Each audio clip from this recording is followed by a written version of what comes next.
देखिए जी, दीपावली के ठीक पहले घर की सफाई करनी बहुत जरूरी होती है। ऐसे में दीपावली से पहले अगर पाकिस्तान टीम अपने घर जा रही है तो इसमें बुराई क्या है? मेरा तो कहना यहाँ पर होटल वालों से सीधा सीधा है, भैया एक बार कमरे जरूर चेक कर लेना, और टॉयलेट पेपर तो खास तौर पर चेक करना, क्योंकि इनको पता नहीं है कि टॉयलेट पेपर का करते क्या है। इसके अलावा मोदी जी ने अभी अभी भारत आटा लॉन्च किया है। टाइमिंग देखकर समझ में आता है कि कोई घर जाने वाला है, उसी की तैयारी यहाँ पर की जा रही है। जैसे पाकिस्तान वालों ने अपना तो एक फिक्स एजेंडा बना के रखा हुआ है कि पहले खराब खेलो और फिर जब दूसरा अच्छा खेलने लगे तो बोलने लगो कि भैया मैच तो फिक्स है, हम तो इसीलिए बोल रहे हैं, बॉल में चिप लगी हुई है, रात को पिच चेंज हो जाती है। मतलब इतनी दकियानूसी बातें इस बार मैंने इस वर्ल्ड कप में सुन ली हैं, जिनको की सुनने के बाद में पता चल रहा है कि आखिर पाकिस्तान की टीम ये वर्ल्ड कप में अच्छा क्यों नहीं खेल पाई। देखिए, मैं अभी भी ये नहीं कह रहा हूं कि पाकिस्तान बाहर हो चुकी वर्ल्ड कप से। जाहिर सी बात है, बाबर आजम को एक जज्बा फाड़ पारी खेलनी पड़ेगी और उसके बाद आप देखेंगे कि पाकिस्तान कुदरत के निजाम को सामने लाते हुए भारत के साथ में सेमीफाइनल खेलेगा वानखेड़े के मैदान में, जो कि सपना देख रहे थे पिछले 3 से 4 सालों से कई सारे पाकिस्तानी, और बॉब्जी है जो ये काम कर सकता है। अगर बॉब्जी ये काम नहीं कर सकता तो फिर पाकिस्तान के 10 खिलाड़ी तो बॉब्जी को बॉब्जी बोलने के लिए बैठे हैं, तो क्या ही काम करेंगे। तो इसीलिए यहाँ पर बॉब्जी को जज्बा फाड़ पारी खेलनी पड़ेगी और सीधी सी बात है, सबकी चीजें सबके सामने आ ही जाएंगी। देखिए, मेरे हिसाब से तो पहले का समय ठीक था। पहले के समय में दरअसल लोग सिर्फ बाण चलाया करते थे, लेकिन आज की तारीख में जो लोग हैं वो फैन बन चुके हैं, और फैन जो होते हैं वो बाण नहीं कुछ और ही, अब आप समझ सकते हो। लेकिन औकात के हिसाब से अगर बात की जाए तो जो भी चीज करी जा रही है वो चीज शायद इन लोगों के साथ सही हो रही है। लेकिन जैसे कि बात हमने शुरुआत में ही भारत आटे की करी थी, तो मुझे ऐसा लगता है कि बॉब्जी क्योंकि एक जज्बा फाड़ प्लेयर है, तो बॉब्जी को भारत आटा के साथ में दाल भी दी जानी चाहिए, और दाल मेरे हिसाब से अरहर की दी जाए तो ज्यादा अच्छा रहेगा, क्योंकि इन लोगों को खड़ा चना खाने की आदत होती है, और ये खड़ा चना इन लोगों को थोड़ा सा ताकत भी देगा, और वो प्रोटीन जो बातें कर रहे थे ना इमाम भाई, उसकी भी थोड़ी बहुत मदद कर ही देगा। वैसे मैं एक बात बता दूं आपको ज्यादा खुश होने की जरूरत नहीं। पाकिस्तान अभी भी सेमीफाइनल में पहुंच सकता है, बशर्ते उसको सेमीफाइनल के टिकट कैसे भी करके अरेंज करने पड़ेंगे, क्योंकि भैया टिकट बहुत तेजी से बिक रहे हैं, और ऐसी तेजी के बीच में अगर आपको टिकट मिल जाए तो किस्मत वाली बात है। वैसे बॉब्जी कर सकता है,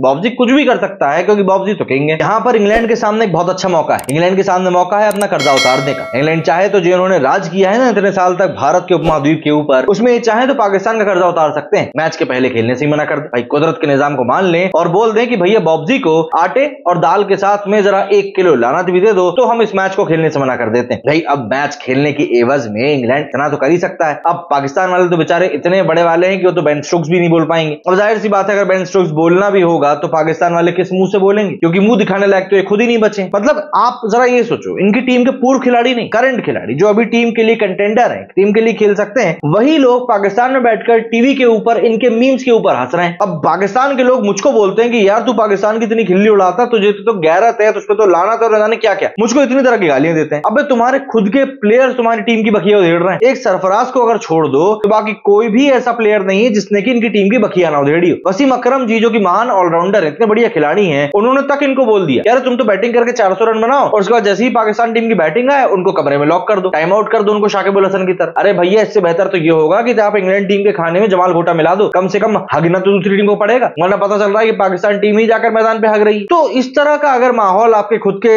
टीम के इर्द गिर्द है तो फिर आप दूसरों से क्या उम्मीद कर सकते हो? दूसरों से आप कुछ ना उम्मीद करें तो वही चीज बेहतर रहेगी, क्योंकि अगर आप दूसरों से उम्मीद करने जा रहे हो तो ऑब्वियस सी बात है आपको जूते ही पड़ने। लेकिन बात सिर्फ जूते पड़ने की नहीं है। अगर पाकिस्तान चाहे तो इस मैच को फिक्स भी कर सकता है, लेकिन इस मैच को फिक्स करने के लिए पाकिस्तान को चाहिए पड़ेंगे पैसे, जो कि उसके पास है नहीं। और देखिए, पाकिस्तान चाह कर भी मैच को फिक्स नहीं कर पाएगा। इसी को तो कुदरत का निजाम कहते हैं कि आप चाह कर भी गलत काम नहीं कर सकते। अब देखिए, इन सब चीजों के बीच पाकिस्तान टीम की वाकई में काफी ज्यादा आलोचना हो रही है, और मैं भी काफी ज्यादा आलोचना कर रहा हूं, और क्यों ना करूं भाई। आप हमारे देश में आए, आपने हमारे देश में आके खेलना नहीं है, लेकिन आपने हमारे देश में आके बहाने जरूर ढूंढना है। मानता हूं कि हमारे देश में बहानेबाजी काफी अच्छे तरीके चलती है, लेकिन फिर भी आपको इतना इंस्पायर होने के लिए किसने कहा था? आप तो इतने ज्यादा इंस्पायर हो गए कि मुझे खुद समझ में नहीं आ रहा है कि आप कैसे इतने इंस्पायर हो जाते हैं। लेकिन ठीक है, कोई बात नहीं। यहाँ पर हम एक और चीज कर सकते हैं कि पाकिस्तान की फ्लाइट का अरेंजमेंट कराची ना करके काठमांडू कर दें। काठमांडू में जाकर पाकिस्तानी टीम चाहे तो वहां पर नेपाल के साथ उनके घरेलू मैदान के ऊपर दो हाथ कर सकती है, और पाकिस्तान को सीधी सी बात है नेपाल की टीम के साथ खेलने का अच्छा खासा एक्सपीरियंस भी है, क्योंकि बॉब्जी ने यहाँ आने के पहले उन्हीं के खिलाफ 150 रन मारे थे ना, उसके खिलाफ मारे थे, नामीबिया के खिलाफ मारे थे, खैर जिसके भी खिलाफ मारे हो 150 रन किसी एन से वाली टीम के खिलाफ ही मारे थे। ऐसे में होगा ये कि शाहीन शाह अफरीदी जो कि अपना नंबर 1 का खिताब खो चुके हैं, और बॉब्जी जो कि 1.5 साल के बाद में अपना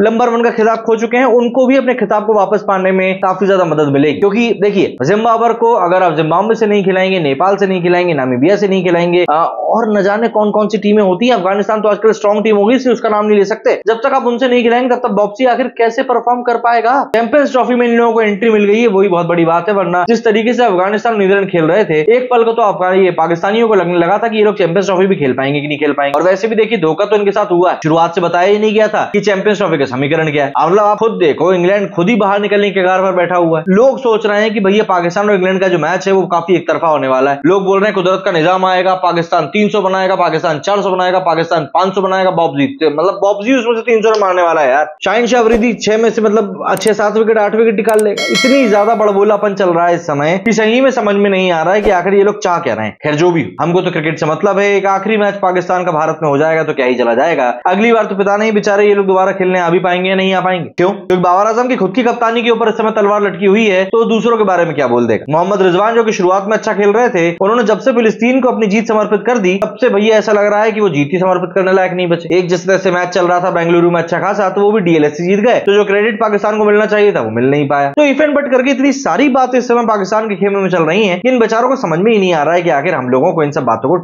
मतलब टैकल ही कैसे करना है। कुदरत का निजाम, कुदरत का निजाम, कुदरत का निजाम बोल बोल के पाकिस्तानी फैंस ने पाकिस्तानी टीम को इतना चढ़ा दिया कि ये लोग वाकई में मैदान पे खेलने के बजाय अपने कमरों में बैठकर दुआओं पे यकीन करने लगे। भाई प्रैक्टिस सेशन के लिए भी नहीं जा रहे हैं यार, अब तो सुनने में आ रहा है। लोग बोल रहे हैं कि भैया नहीं, हम तो अपनी ताकत बचाएंगे। इमाम उलग शायद अपनी प्रोटीन की किताब खोल के बैठ गए हैं और खिलाड़ियों को बता रहे हैं किस तरीके से तुमको छक्के मारने। वहीं पर फकर जमान ने सीधे तौर पर बोल दिया है कि भैया इमाम को मुझसे दूर रखना, मैं नहीं चाहता कि उसकी छाया भी मेरे ऊपर पड़े, क्योंकि मैं नहीं चाहता कि इमाम जैसे छक्के मैं मारूं। किसकी बात कर रहा हूं मैं यार? इमाम उलग और छक्के, मतलब ये तो दोनों मतलब एक धरती के दो ध्रुव जिसको हम कहते हैं ना, वही वाली बात होगी। पाकिस्तान क्रिकेट टीम का जो दौर है ये काफी बुरा दौर चल रहा है। इस बुरे दौर में इनकी ट्रोलिंग करने के लिए मैं पाकिस्तान के कई सारे खिलाड़ियों से, पाकिस्तान के लोगों से जो कि मेरे चैनल को देखते हैं, मैं उनसे बिल्कुल तहे दिल से माफी नहीं मांगता हूं। जो चीज है वो सामने, अगर कल को कुछ हमारी टीम के साथ होता है तो भैया हम उसके लिए भी बोलेंगे, लेकिन हाँ, जाते जाते भारत आटा जरूर लेके जाना।